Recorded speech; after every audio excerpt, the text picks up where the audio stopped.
Let's move on to the divided monarchy. How does Jonah's initial disobedience facilitate God's deliverance? Well, hundreds of years after the exodus out of Egypt, the Israelites were split into two different kingdoms under the leadership of either Jeroboam or Rehoboam. Jonah was a prophet commanded by the Lord to preach in Nineveh, the capital of Assyria. He was called to this city because of the wickedness that was prevalent. We again see where God seeks to cleanse his creation.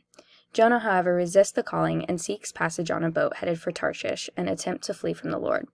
God sends a violent storm to the sea that will eventually destroy the boat if something is not done.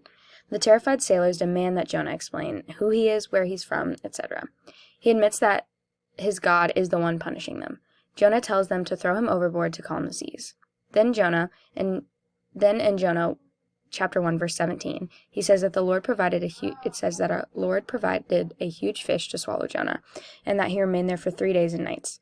Jonah pleads to the Lord and recalls God's sufficiency throughout all of his struggles, and he vows to commit his life back to God. The Lord calls Jonah yet again to travel to Nineveh so that he can warn the people to depart from their sins.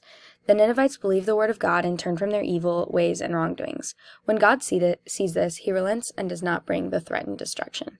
Here we see God utilizing one person to protect a large group of people and restoring his mission.